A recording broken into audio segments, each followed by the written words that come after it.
But Banham is still like the voice of all ideas about architecture and urbanism together. And I think one of the things that's interesting about your work, Anthony, is trying to establish new ways of bridging between the building scale and the city scale. Okay. And thinking about that not just in terms of, say, a design of building logic, but the planning logic. And that these things aren't disconnected, but in fact, architects should be designing planning legislation in order to end up with building logics that will add up to a sustainable, dense, and fair kind of urbanism. So that in that regard, what's going on in Perth, and also with colleagues that Gus and I have worked with in Melbourne, is closer than work that's going on in other parts of the United States. So I feel a kinship between Australia and California that's one that might not be naturally logical or understood. So I'm particularly interested in how you're framing the reshaping of Perth. Since we wrote or co-authored the ADU bill here, Anthony's work in framing new kinds of planning requirements, a couple of which are really, I think, remarkably innovative, could set models for us as we refine the way we're thinking about transforming Los Angeles and the state of California and all of the Southwest, really, from a post-war suburban landscape to the next generation of urban thinking, which has to happen in these next decades. So we're kind of at a similar point in trying to rethink the built structure of a city of space, as Albert Koch would call it, into a city of form or a much denser built investment. So I'll leave it at that, except for to say that Anthony is a professor at the University of Southern Australia. Western. Let me get that right. University of Western Australia, which is in Perth, and a researcher at the Australian Urban Design Research Centre, which is not unlike CityLab, or maybe I can. We kind of think of ourselves as sisters labs in any case. Yeah. All right, so please begin. Thank you. Thanks so much for that introduction. And I'll say I'm just like really happy. I'm so thrilled to be here. Like it's a long way to come, and I'm also just have admired some of the work that's been done here, and it's really great to physically connect. I'm just really happy about that. So thank you for the invitation to come. So just hearing your introduction there, Dana, I think I put together a presentation and I sort of, did the usual thing and threw all my slides together and tried to say, well, what will you be interested in? And I was kind of a little bit second guessing, but I think hearing that introduction, I've got a kind of sense of what you might be interested in. So I might skip through some sections of the presentation if they're perhaps not what you're fully interested in. So excuse me if I do that, but also I've probably got too many slides for the time allotted. So that may have to happen as a matter of course. So I think just starting with the Raina Banham quote, and it's always bemused us in Perth that we managed to appear in this publication and we're sort of trying to find out why Raina Banham has actually put Perth forward. Actually, when some of the scholars I know have tried to find out about his visit, and it's very difficult. There's no evidence of that.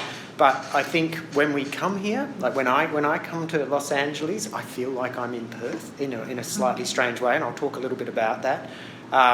So I think there is actually a very strong, almost it's almost like a psychological kind of connection that I get when I'm here, and I don't quite understand it, but I'm really interested to unpick it a bit more.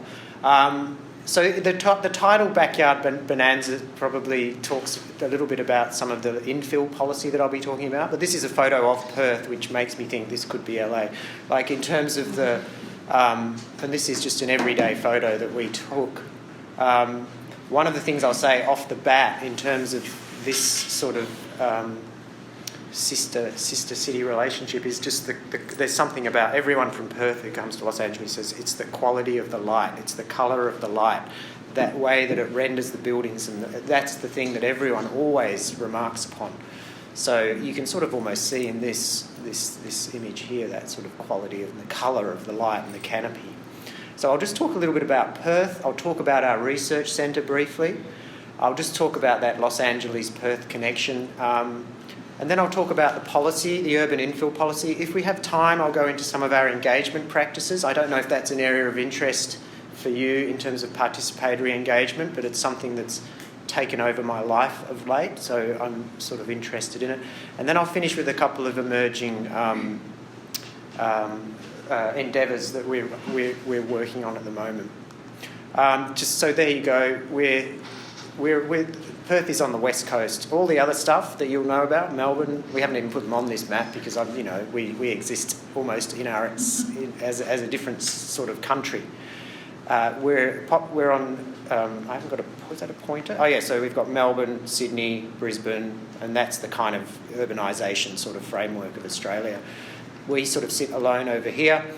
Fast-growing city of 2 million, west coast, and connected to the same time zones as Singapore and Beijing. So we sort of exist in that sort of stratosphere. Our state is enormous and is like a third of Australia, and is essentially covers all climate zones, deserts, lush tropical areas, as well as quite temperate sort of regions as well. We're a fairly new city, like Los Angeles. 1829 was the proclamation of Perth, and it wasn't a convict city. It was one of the free colonies in Australia. You might think of us as a bunch of larrikin convicts, but we were actually settled as a free sort of entity. They did actually import convict labour at one point, but it was very much set up as this idyllic, picturesque kind of city on the river. And that's a famous image of chopping down a tree, which I think is significant in terms of proclamation. Let's destroy something. Australia was also, and Western Australia was also classified as terra nullius, which is a legal term which means there were no previous inhabitants of the entire country. Turns out there were previous inhabitants of the entire country, and they'd been there for 40,000 years, maybe more. And in fact, they had a very sophisticated custodianship of the land. And we are now in a process of reconciliation, and we're trying to heal that treatment of that culture, and also heal the city through that as well. Very important lessons. In terms of just geomorphology, we sit on this this in here, which is a coastal plain. So it's not quite the same. I think Los Angeles is more of a basin, I would say, but there's some similarities in terms of the flatlands, if you like, that we exist on. This is not as these are not very high. They're only 400 metres or so they're not quite as dramatic as some of the mountain topography. But you can see here that our city has basically sprawled into that basin sort of environment there, and that's the CBD there on the river. This is the Swan River, and that's the kind of form, I guess, or the urban footprint that's emerged in our city. Just a little bit about our research centre. I probably don't need to go into this too much. I suspect it's similar to you, that we involve in pure research. We get involved in practice and design occasionally, depending on how that promotes itself. We teach a Masters of Urban Design program. So we're the only Masters of Urban Design in our state. But we also teach a graduate certificate and a diploma. So we're supposed to be tailoring our stuff towards industry. We do a lot of engagement and advocacy about the city, and that's very much linked into our funding. So we actually put ourselves out there a lot and try and get our voice heard.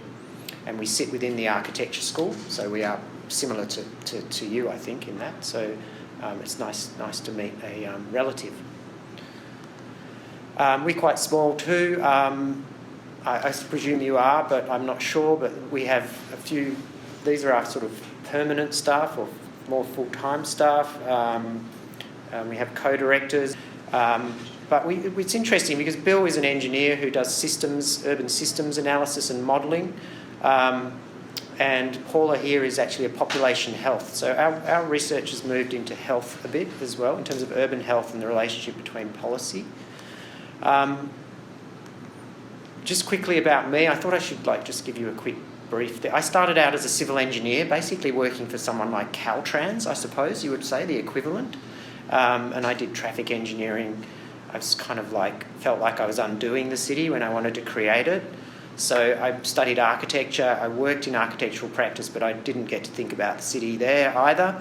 So then I did a PhD on urban corridors and high-density housing on corridors and the ways in which my engineering knowledge could inform the design of architecture in those locations, particularly around air quality, noise, and those kinds of contexts. So that was part of my PhD.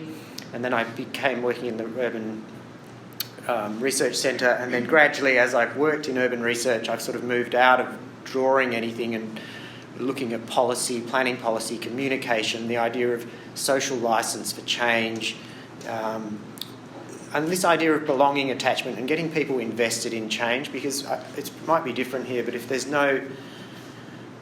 all our change happens at a local level, and we need to get people on board, otherwise nothing happens. We literally just, like you were saying, Dana, the lobbying happens against the elected members, and things get thwarted. So we're trying to create a movement of change.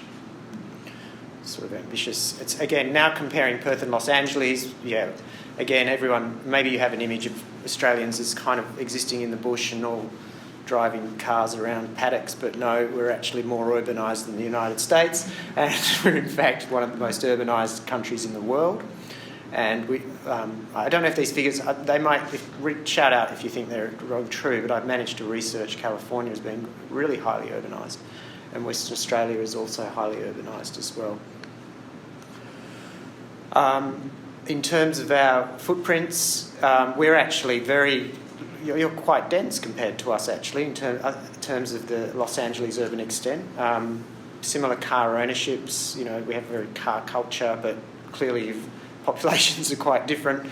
But you can sort of get a sense of the similarities they're to scale, hopefully, in terms of the sort of footprints. We have a much more linear kind of footprint. I think the population growth is really interesting for me is that the projections, I see you've got more of a sort of tapering off. These are not clearly the same y-axis. But what I found interesting, and if this is true, that the county of Los Angeles grew from 170,000 people to 4 million people in 50 years, I couldn't quite reach that. But we had a similar situation where we were basically a gold boom city that started at quite low population figures is now projected to reach 4.3. So we're growing really fast. In terms, yeah, questions during. You're sure. Go ahead. Just wondering, in terms of the growth, is that are you having an immigrant growth or more of a kind of regular population? Yeah. People having more kids growth. So it's a combination. We have migration policies, immigration policies, which are sort of part of that. But we also have internal migration to Western Australia. So people within Australia coming to Perth because it's cheaper and it's got better weather and all these kinds of things. So we sort of support it through that. Okay. But there is quite a lot of natural population growth as well, although we're quite an old demographic, so that's not as strong. It's mostly through immigration. Okay. And, I'd like to say that that's a really generous immigration policy, but I would say it's a fairly targeted sort of policy around employment and needs around the employment sectors and the industries. But in terms of this sort of speaks for itself, doesn't it? We've got very similar morphologies in terms of our flatlands. And I worked as an engineer and I used the US Highway Capacity Manual to design the road system. So we have the same codes that have written this sort of form of the city. Sorry. Yes. I'm sorry. No, that's fine. No, you were apologising. I thought you were going to ask another question, but no. Yeah. Well, we gave you the eucalypts back, and now they're like these fire bombs that you have to deal with. But our city is sprawling at an astonishing rate. And, our predominant mode of urbanisation is suburbanisation, and we have a very sophisticated engine of that. And this is the kind of periphery of our city. And the way in which we build is to completely remodel our landscapes in order to provide the foundations for the homes, the single-family homes. We build a lot, it's all slab-on-ground masonry construction, so we have to provide the pads for the homes, so we have to import all the fill and basically remodel the entire landscape and clear it. So it's quite an artificial process. Well, one of the big problems with that is, and this is a really remarkable set of maps which have been done by Richard Weller at the University of Pennsylvania, who's looking into the conflicts between global biodiversity hotspots and urbanisation around the world. And there are 36 global biodiversity hotspots, and they're areas that are threatened. It's the only place that flora exists. So we share this, and it's quite unique in that we're suburban expansion into global biodiversity hotspots. So that map is showing the kind of conflict that's being mapped in that is what? It's the conflict zones in terms of where the remnant vegetation or the endemic species still exist in those areas, and these red zones are where the urbanisation is in direct conflict with those. And that's the same in this map here. And we have a PhD student who's working on this, and I think that's what I said to you, Dana, was if you want to keep this presentation and show it to anyone, that this biodiversity angle is quite strong for some of our researchers at the moment. It's not for me, but I just wanted to present it to give you a bit of a heads up that that's what we're doing. But of course, for us, the sprawl is not only about reining in, it's not only about biodiversity, it's all the things that you would know about as well, which is to do with, social, like having social justice, like creating vulnerable areas on the fringe of our cities, people's commutes. So they're not quite LA commutes, but they're getting up there, in terms of the times it's taking.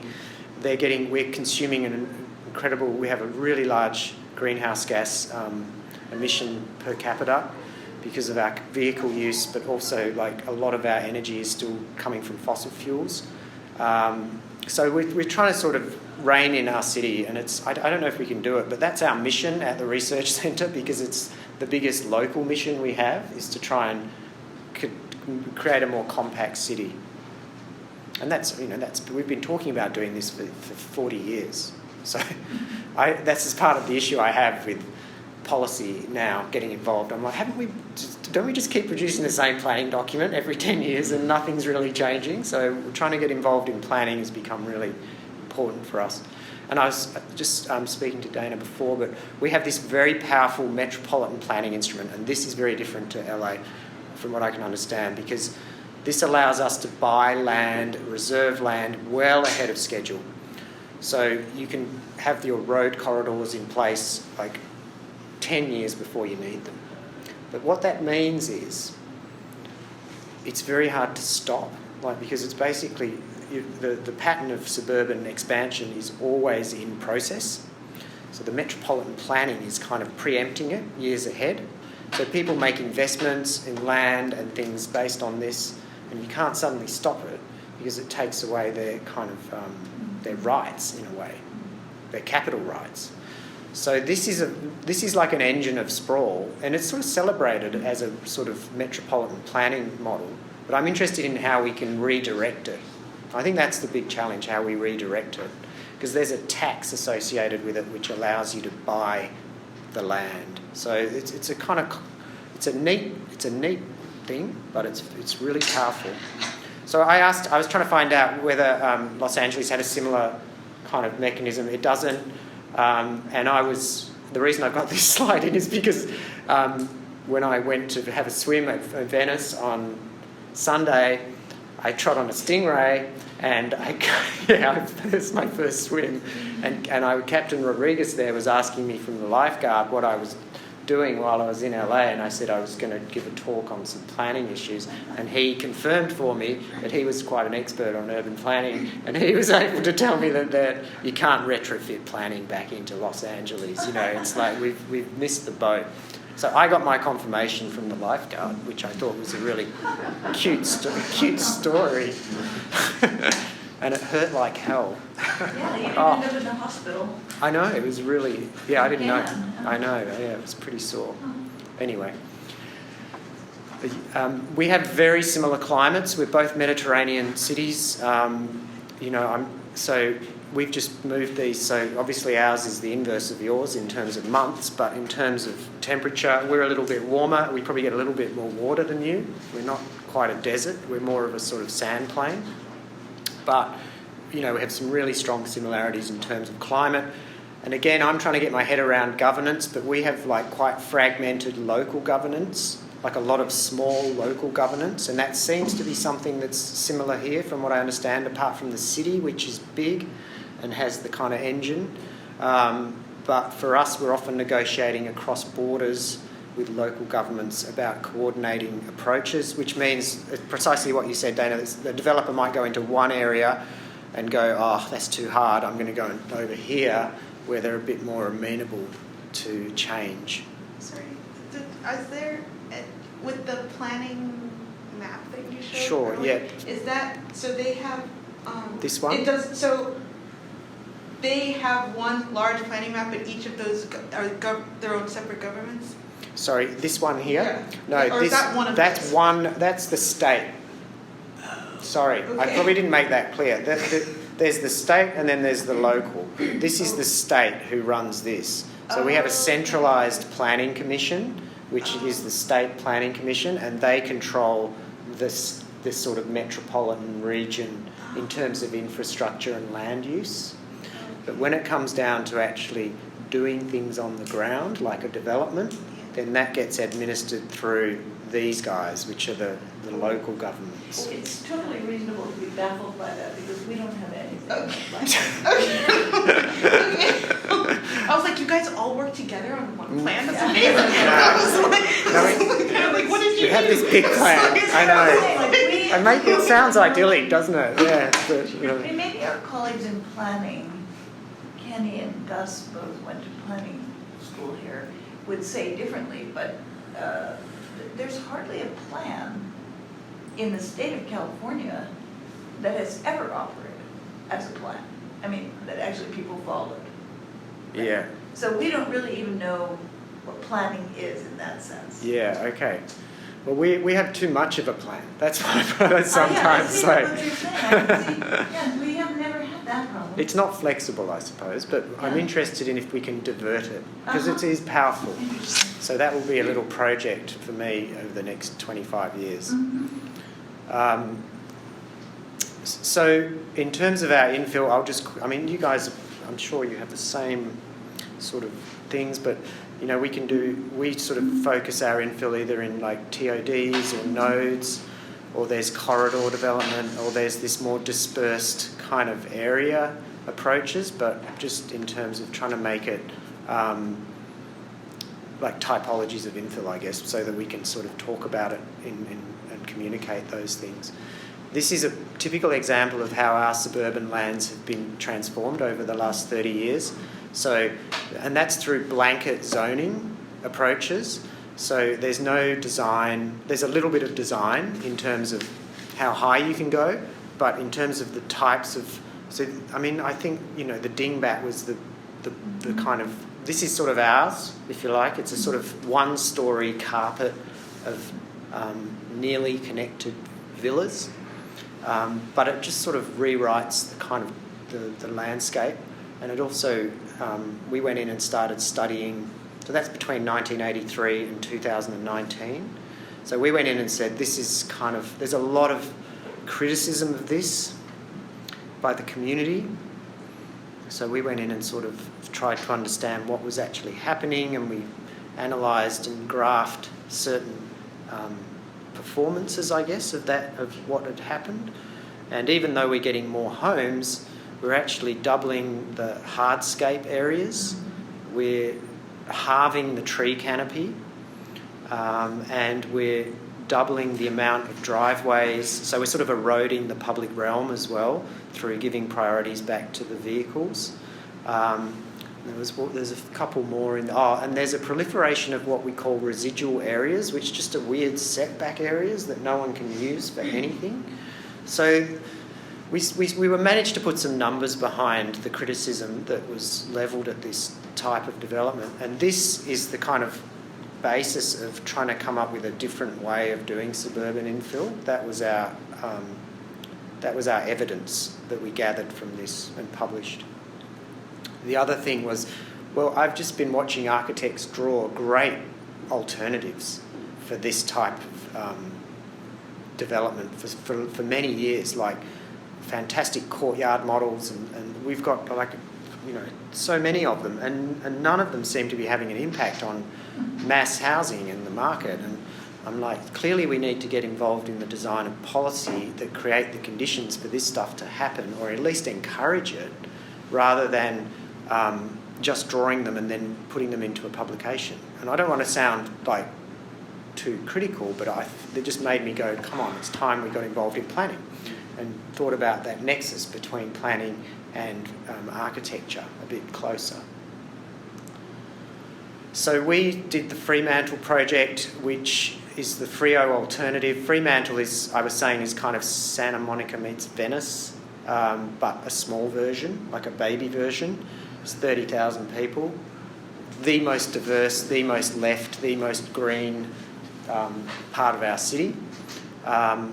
And it has quite substantial suburban lands. So our project, so this is interesting, even though this project we had was about changing the whole metropolitan area, it was the city of Fremantle who wanted to be the leader in terms of coming up with an alternative form of development in those suburban areas. So we got engaged to come and have a look at how we can get more homes in the suburban areas, but not do it in a way that destroys them. Or not destroys, but I guess undermines their qualities. And probably you can see here this is City of Fremantle. So the average house size is increasing, and there's that 180 mark, Dana, that you were referring to. And the average household size has been steadily declining over that time. So we're getting that sort of gap appearing here, which is probably pretty typical around the world in a lot of these areas. But what had also happened is that they were just losing, any new development was essentially eroding the kind of smaller and medium and moderate sort of homes, and we were getting this sort of spike in much larger build-outs in the area. So that's the reason why Fremantle were interested in it, because all the diverse households couldn't live anywhere anymore. They were just pushed out to other locations, so they were losing that kind of quality. So the ways we can do it now is, so before the policy, what we were able to do is build a granny flat, which I think you guys call an ADU. So we can do that now, and Fremantle was the first council to do that. It used to have to be a relative that lived. Was that the same? It had to be a dependent, like a relative dependent. No. That's what our legislation said. So no one built them unless they wanted their. Who would ever enforce that? Well, the local government would enforce that when they went for a planning approval. But they wouldn't. Sorry, James. I was going to ask, when did it become legal? So 2002, I think, was when the city of Fremantle were the first ones, and they said, you know what, that's rubbish. Like, why don't we just build granny flats and rent them out to people who want to live there? And they got rid of the parking as well. So in 2002? I think it was 2000. It might be a bit later than that, but it was in the mid-2000s. And then the skies didn't fall down, and the state government said, oh, that's a really good idea, like, we'll make it state policy. So now that's gone across the state. So we've had a bit of a boom in ADUs. But people were doing it without, even before it became a law, right? People were just building their little... You could build it, but you couldn't rent it. So you could live in it, your own family could live in it. Your own family could live in it, but you weren't allowed to collect rent. And as a result, there was no impetus for people to do it. You can't, it's probably the same here, you can't subdivide that either. So one of the things why I think ADUs or granny flats have only been moderately successful is because people don't see it as a capital investment on their property, because they're not allowed to sell it, they can't sell it. So there's a bit of an issue with how widespread that will be. The other thing we can do is upzone our land and then people can just subdivide. So chop off the back. You probably have the same mechanism here, and allow people. You don't. Okay, so that's. You mean to actually subdivide the land? Yeah. Okay. What is the typical lot size for a So that residential sort of. single family? In terms of the older fabric, it'd be 750 square meters, which is how many square feet is that? Do you So does it have to be like 175 by 100 or 100? That's actually our standard lot, 250 by 150. That's what Yeah. people say is our standard lot. Okay, but anywhere up to 1,000 as well. We have some quite larger lots as well, particularly in the older areas, because the quarter acre block was a lot of the units that But we Anthony, used. you could sell that front piece with the sort of flag lot in the back? Yeah. Each one of those are for Separate. owned, not as an ownership division. So what I realised was, even though people would say, why are we getting these big homes built on the backyards, there was a piece of legislation which was called the Strata Title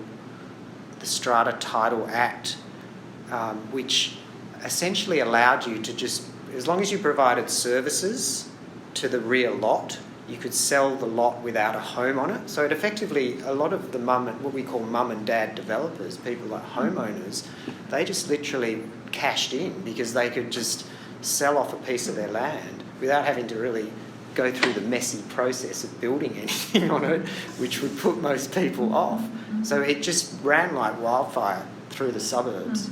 And we just got this proliferation of what we call battle axe blocks happening.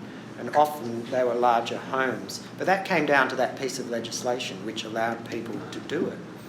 So I was... Could you sell, are you allowed to sell, like if you have, I'm not sure how the lots are configured, but if like you had your house on the front end of your lot and the person behind you had their house on the front end of their lot, could you sell to your neighbor and make their lot bigger?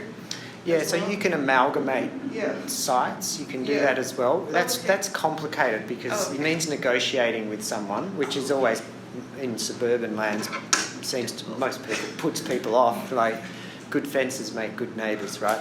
So, but it is possible, and we do get amalgamations when the land values or you get agreements. But it's one of the things with the Freo alternative we're hoping is that it actually encourages people to amalgamate their sites because there's lots of efficiencies in site planning that come from doing that, and it means we can get trees and things back on. Essentially, these two methods don't cater for all these households in the middle. So Fremantle was like, how are we going to provide, well, unless they're very wealthy and they can afford to live in a 250 square metre home. So the policy that we designed was listening to the people, talking to them about what they wanted. They wanted smaller homes with gardens. The planning rules did not allow that. They wanted to live with some degree of communality.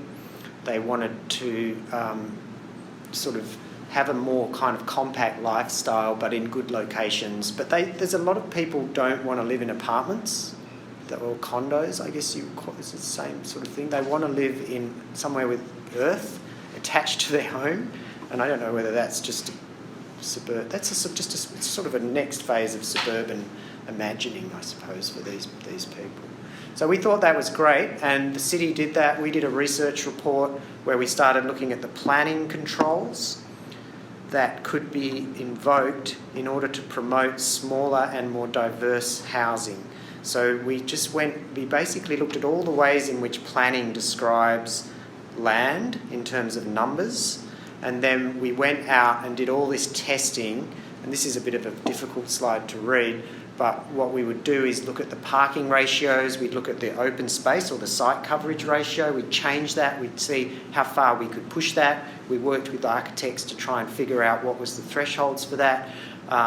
We looked at, it was mainly the parking, the open space, but the other thing which got introduced was the idea of a garden, like actually saying, you need a zone which is what they call a deep soil zone or a root zone. I don't know if that's something you would have, but it's essentially saying the water has to penetrate into the groundwater at that location. And that became a sort of planning instrument for preserving groundwater health, but also allowing for vegetation and wildlife into the city as well. So that was another one, that was a new one, that didn't exist, and we kind of pushed for that deep soil zone to be introduced as a percentage. So did that growth of the suburban subdivisions, was that limited in any way by like sewer capacity or infrastructure services that it run into? That's a really good question in terms of being able to infill into those areas. So the companion piece of infrastructure which went with the strata legislation was the deep sewer. We had a metropolitan deep sewer program because prior to that a lot of the sewerage was done on the land, like it was septic tanks. So as soon as we built, it was a massive project, but as soon as we built the deep sewer system and the strata title happened at the same time, that's when it just started to happen because they had the capacity to service those lots as well. So that was not included in the, because you said that they pre-planned expansions. Yeah.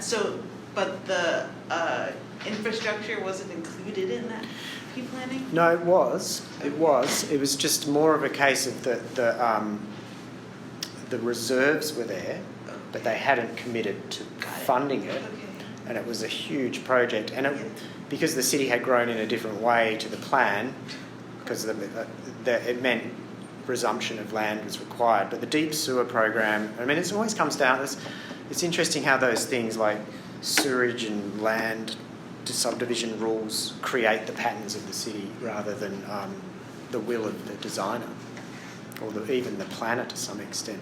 But I'll just quickly touch on this, and I don't know if this practice this has been a big part of my life, but it's great we start to do a policy and we start to change the suburb, and we have like fierce resistance to change in the suburbs. So we essentially try and get a policy up, but then it's sort of like met with a lot of resistance from locals, and there's pressure put on councillors. So we have to then try and think about how we build a kind of more of a social licence for the project and to get the broader community involved in it somehow. So we did participatory planning, and we made this model, which was a model of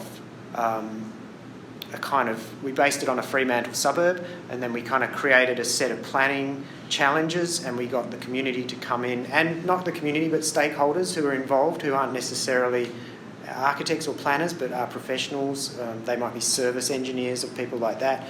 So we got people to come in, and we kept the conversation not about density but about households and people. So we were saying we need to accommodate more people, and where is your where is your young family? Where's your son going to live? So it was a question about trying to keep that in. But we kind of created this, and then people would turn up to these events, and they would take part, and some of them would actually just go, wow, this is really hard. I didn't realise planning was so hard. Like, you can't have everything. And we're like, even that for us was a real game, because often those people would go like, you know what, I'll just leave it up to you. You guys are the experts, you can do it. But that's a licence. Like, they're great, giving you the kind of permission to go and do what you need to do, which is really important. So I think when I was with Rain, we were sort of at a conference on my way here in Portugal, which was called Games for Cities, and we were looking at different ways in which people are using gaming, or I don't like to call them games because they're more like participatory models or interactive models, but there's a gaming element in terms of we put a challenge to people and we ask them to do something. So we did this for Fremantle, and it was really successful. Like, the legislation just went through, and we didn't get that backlash. We felt like people were on board and they understood it, and they were also able to market this process really effectively. Like, people felt like they were part of something. So there was all these other elements.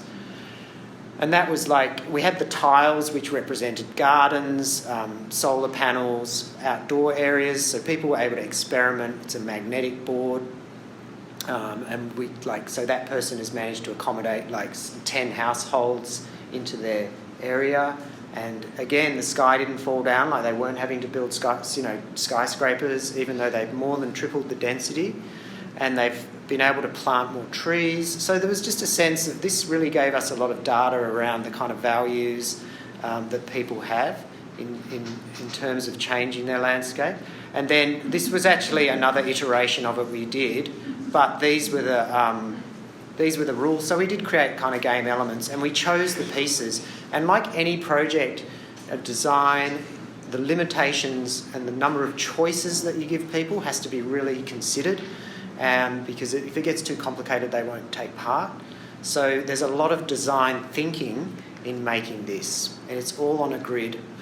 So we can actually get quantitative data from it. So all my design thinking shifted into making these tools rather than making the solutions. I'm curious, is there like a demographic pattern that kind of in the suburbs, I mean, in terms of not just socioeconomic, but also in terms of ethnicity? Yeah. Is there? In terms of, Fremantle is quite unique. It's hard to generalise on the suburbs because there are pockets of neighbourhoods within them. So in some areas of Fremantle it's quite low socioeconomic.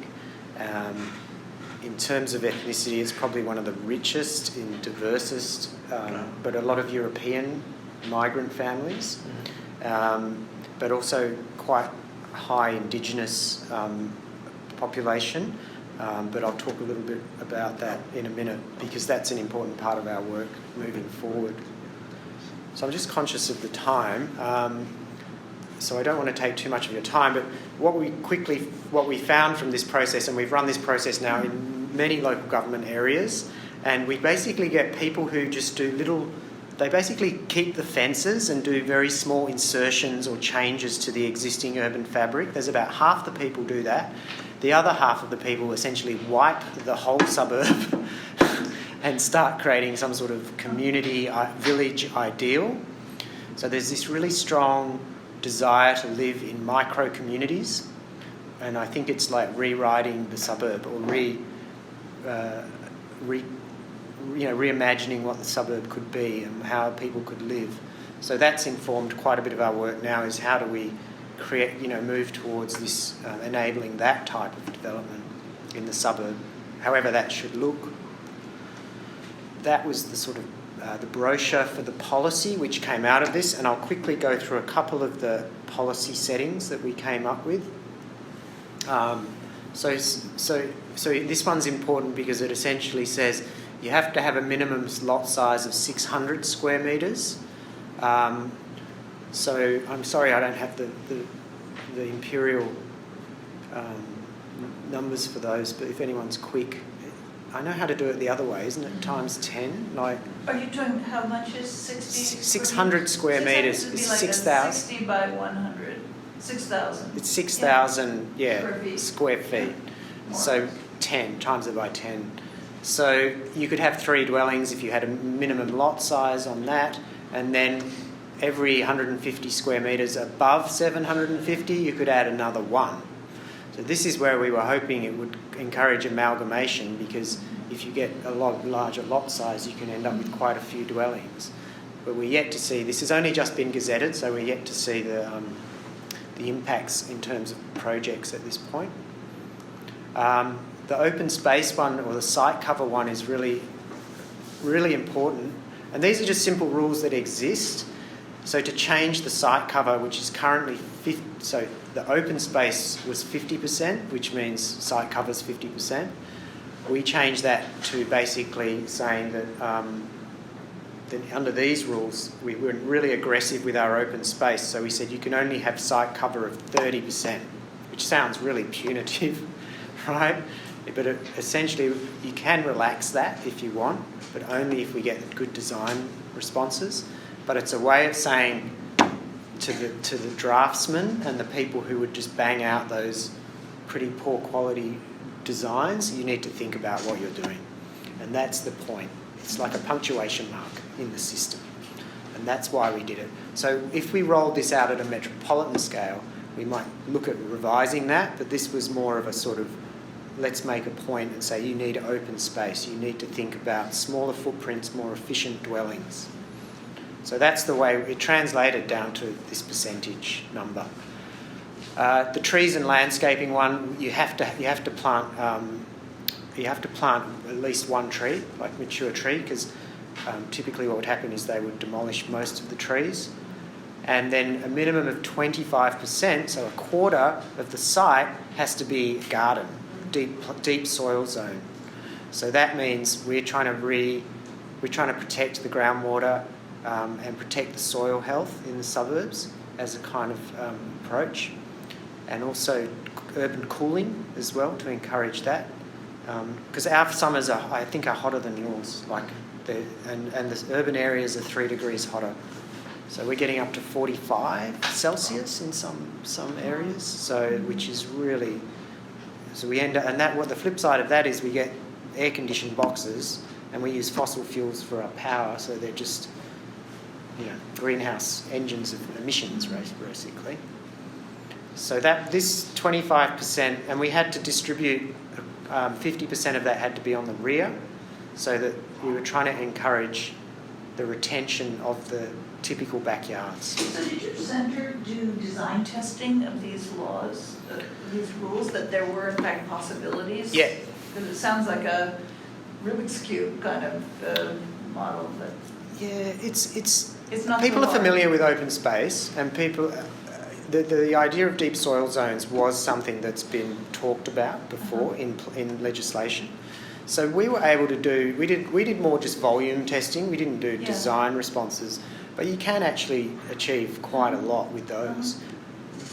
I think we may have gone too hard, we'll find out, but we'd rather do that at this point and just see and test. So this is like a trial, so it's a prototype, but we are trying to encourage. One architecture firm has already put out a whole bunch of patterns that comply. And they're saying, come and see us, we're going to be the people who lead this. So, and they're doing it as a compliance thing. You can get around it by making your driveways permeable. So there's little ways you can trick it if you want. But it would be your imagination that the standard solutions will be smaller internal house, smaller footprints, basically. 2-story, smaller. 2 stories, smaller. with a small footprint. Yeah. Mhm. Or And as the a overall square meters will be shrinking. yeah. Uh-huh. And again, that gets back to the valuation question. And the demographics. Of the Yeah, so place. there's you can't unpick it all though. It's so complex. I think this is a trial. It's almost like a research trial. So what are going to be the next Well, that steps? would be an interesting follow-up. Would be to study what how property values shift as these models shift. I mean, maybe in the end, having more garden will be, especially when you looked at that first transformation where it went all dense, all single family. That would certainly be not valuable, except for that you have 5 units instead of 2. And if you take into account, if people are aware of the cost of running those, homes in terms of running air conditioners for 4 months of the year, then the smaller sort of cooler areas might suddenly have more value over time. Sorry, I am conscious of the time. I don't want to take too much, but the other thing I was saying was you don't even have to build anything. You can remodel existing dwellings to achieve the density, which you can't do at the moment. So you don't even have to change the footprint, or you can build up on top.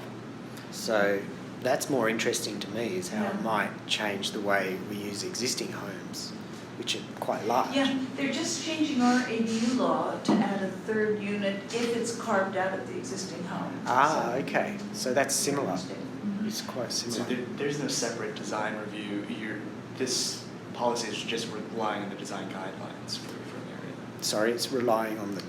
Just these design guidelines rather than a specific review or training for the implementation with the local planning. So the training, in terms of implementation, that's the bit that we're now working on with them, and they are. I'm just trying to find some funds, to be honest, to do that, and that's one of the things I'm not asking for money, but in terms of the knowledge of how we progress the implementation is really something we're kind of struggling with. We found that with the ADU law. Who's going to help us? I would call in and ask about something, and every time, as if I were a homeowner, every time I got the wrong answer from the city department. So that's when we started writing booklets like this to try to inform them as well as homeowners. That's interesting, because one of my slides will come to that. I won't go through that. The other one I just wanted to point on, which was like hilarious because I think it just comes down to, was trying to get the driveway reduced in the standards of the state policy from 3 metres to 2.75 metres. So it comes down to 1 foot. Can we change something 1 foot? And it's because what that allows is you to get down past a lot of the old homes, like so, because they didn't have enough room. Yeah. So we managed to do that. Then I would be able to get a truck in my driveway. That's right. Yeah. God forbid. Yeah. So I won't go into all of this, so many of those. But anyway, we've got some trial areas where we're rolling this out.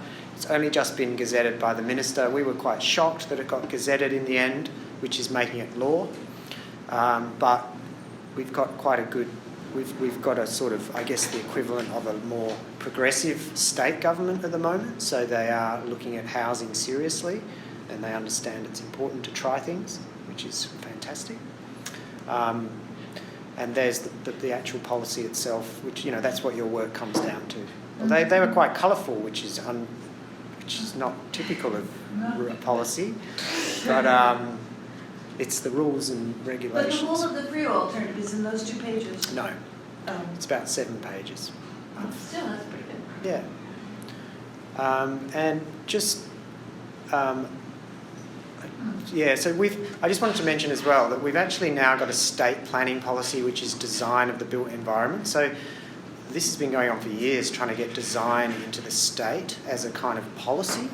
And that happened, and it's just, we're all sort of, all the design communities, jumping for joy that we got design at the head of the planning system.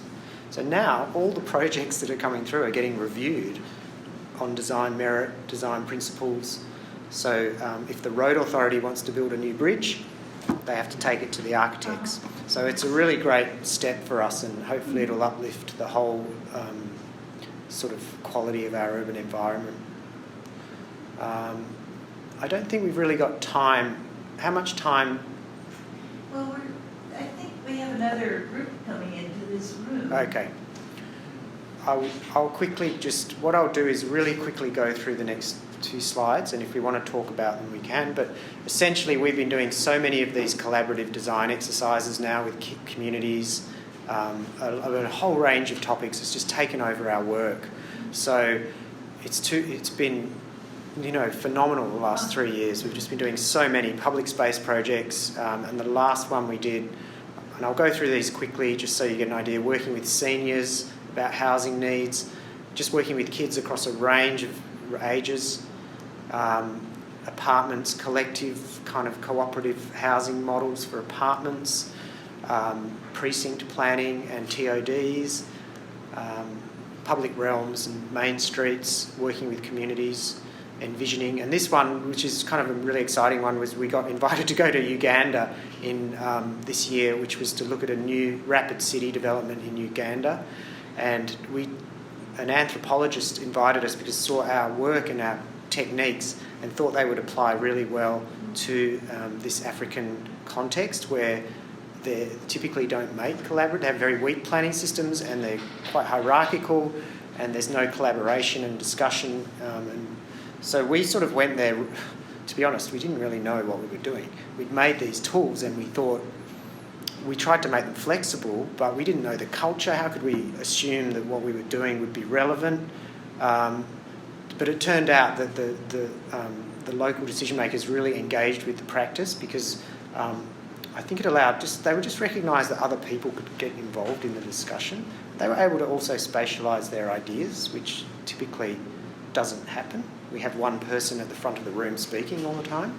That was the culture. And it also allowed some of the people who wouldn't normally get involved in those discussions. So the free alternative is locally we're really well known. I don't think beyond perhaps CityLab we're that well known. So we're just starting to get out and it's really great to be here. But we get a lot of awards at the moment for the policy. We'll see when the rubber hits the road, like whether we get some buildings and things down and what happens. But as a policy, there's a lot of support.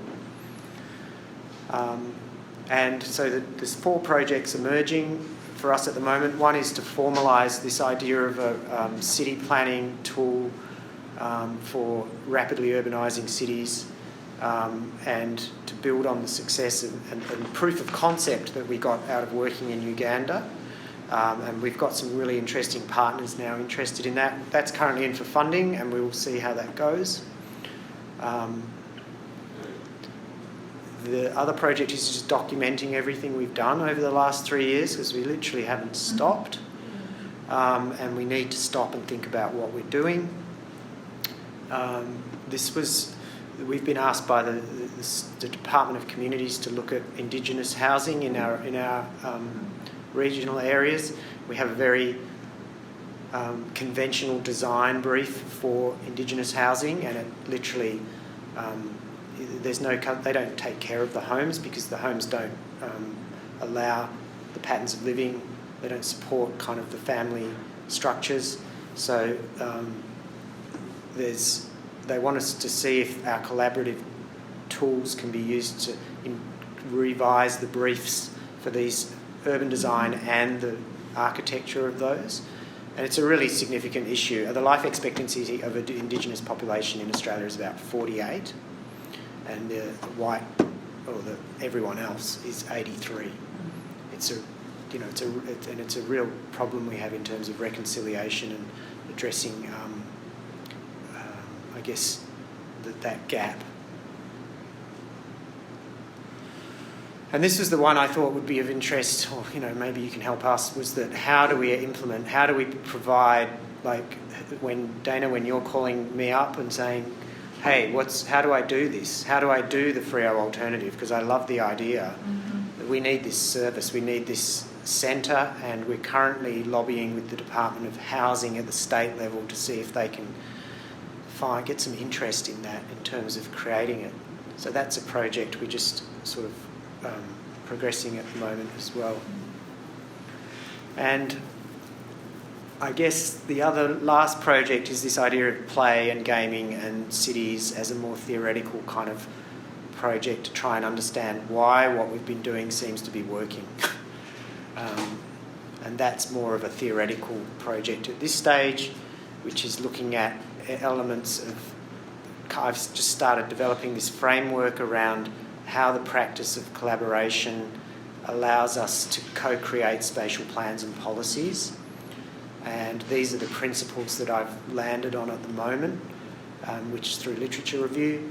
So kind of moving for myself, when I could think about working as a traffic engineer all those years ago, and now I'm talking about trust and collective reflection is quite a personal journey.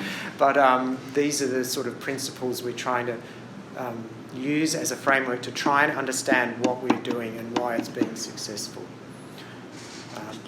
So I think it's probably a good one to finish on. It's a lot of work, but... You've been very generous to let us interrupt you the whole way, but maybe people have questions now at the end too. Yeah, sure. I just had a point of clarification for one of the earlier slide that you showed on I think it was the dingbats, and you were kind of showing the pitfalls of the infill. Yep. From that, and I think I don't know, just missed some of the contextualization that you... I was going fast, was I? Like in terms of the patterns, just go back to these ones. Yes, yeah. And so how was this different, and how did this So how did that happen? Yeah. So what would happen in those areas, they would just blanket upzone those areas, so they'd double the density or triple, and they wouldn't have any real design guidance to go with that. So they would actually, I'm sorry. They would actually, you'd get the cheapest and nastiest solution, which was to sort of replicate, they're all the same basically. You'd get a 3-bedroom home, single story, which is just shunted up back onto the next one. So that's when we lose all the kind of open space and the gardens and then the groundwater we're really fixated on our groundwater. I think you have a strong groundwater sort of we have some system. on-site groundwater retention system Yeah. requirements across the city now. Okay.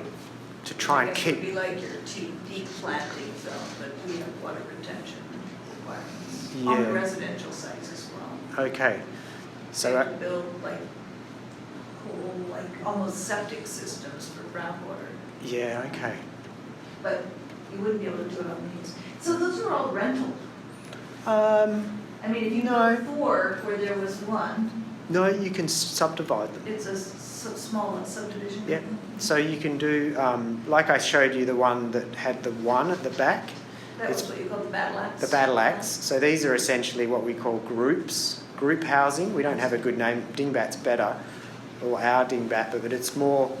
They can be sold individually if the strata plan has been correctly drawn up. Mhm. But you have some of the property is in common ownership. So It like the says drive, that's small lot ordinance, almost exactly. okay. So the driveway would be in common ownership, Right. and there would maybe be some. And then it's what we would call condominium divisions. Yeah.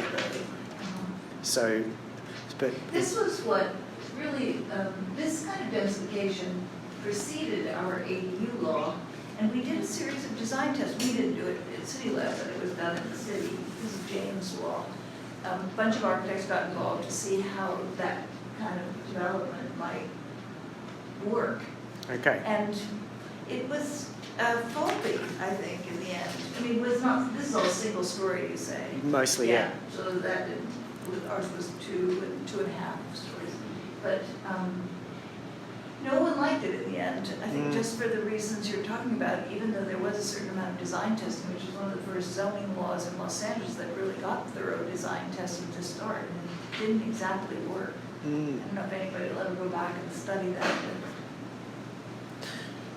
I mean, I've lived in these because Sorry? I've lived in one of these, and because that's often what's available for rent, or but it's more when you get a whole bunch of them together and there's no trees, Yeah, that's and there's actually no outdoor spaces, and they get super hot. They're kind of they don't work as an urban response, but I guess for an individual home they do Have you provide. ever tried to bake into so one of the things that happened in San Diego, one of our collaborators, is they tried to limit development like that to, say, 25% of any given area, so that it would start a process, but neighborhoods would resist further, because it wouldn't get overdeveloped. So, Yeah.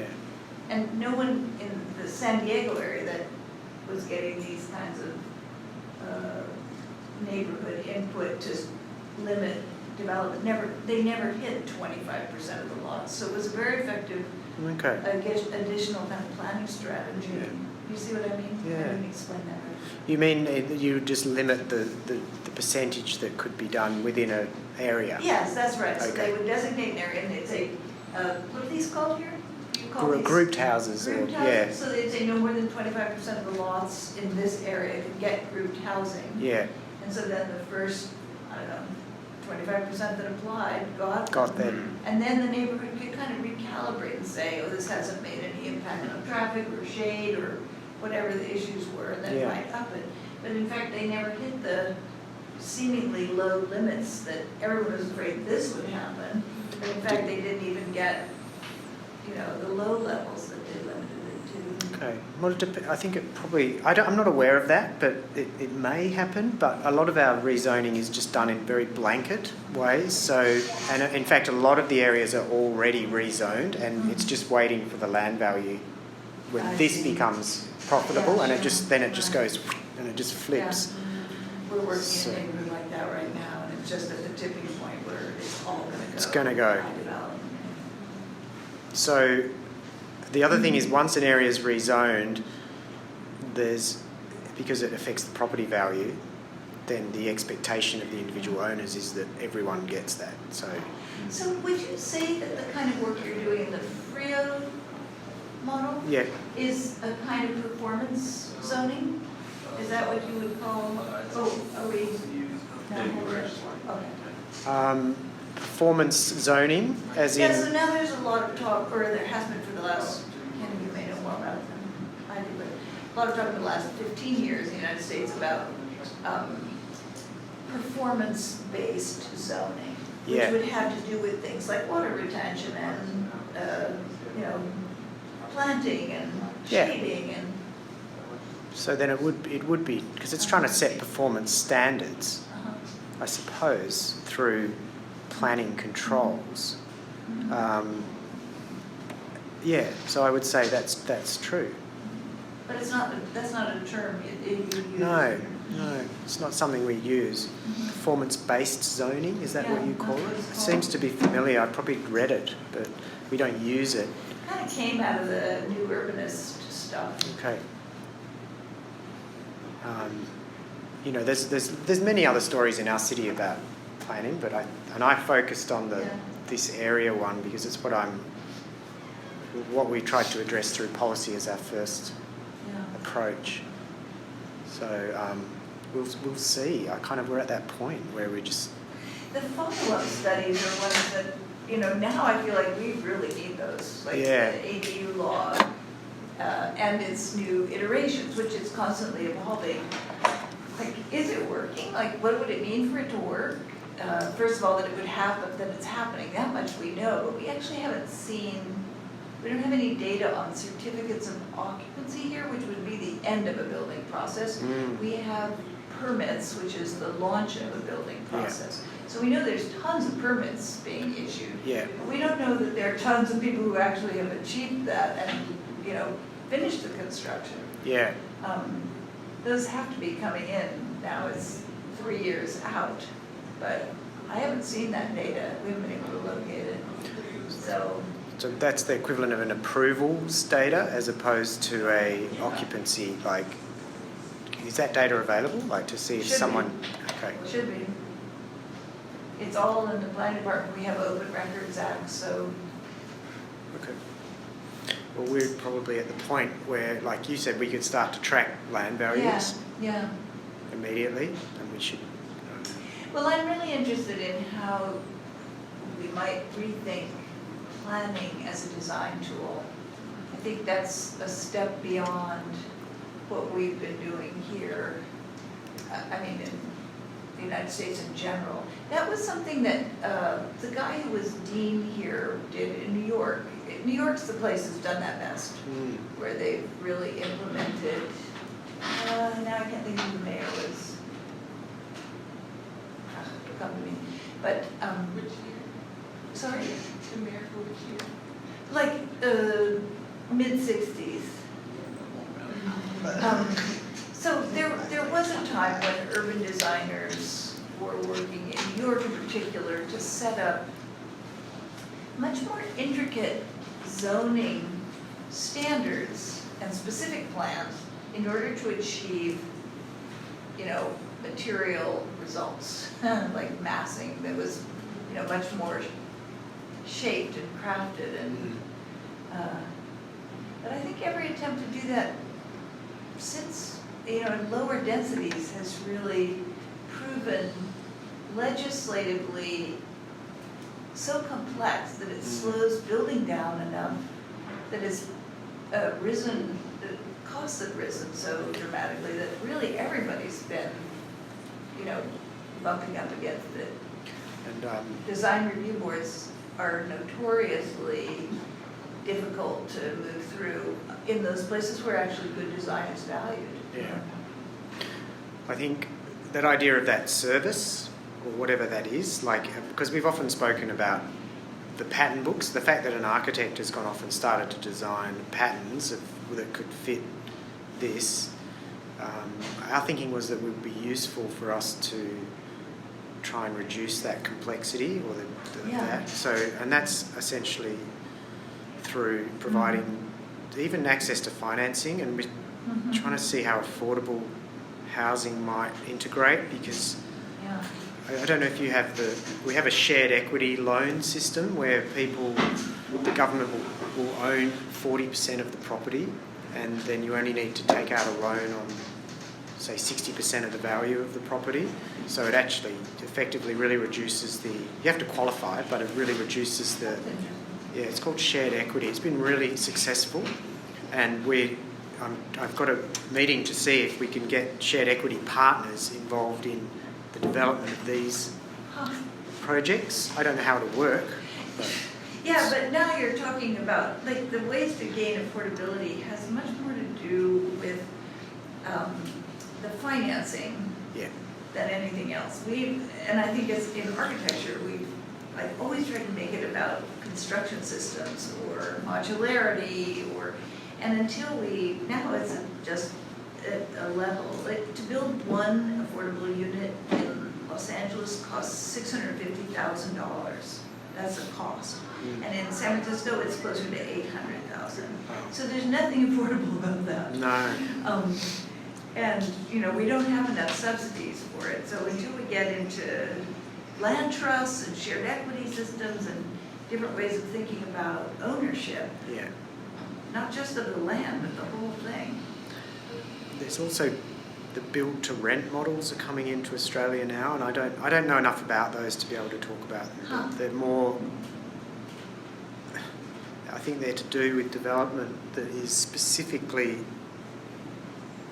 yeah, it has some sort of clauses regarding that it's just to stop kind of speculative gains, I think, or something. Build to rent. Build to rent it's called. I mean, I would look that up rather than rely on my When we meet a definition. creative lender, we will have a totally new housing landscape. Yeah. But I have never met one of those. So, though I think they must exist.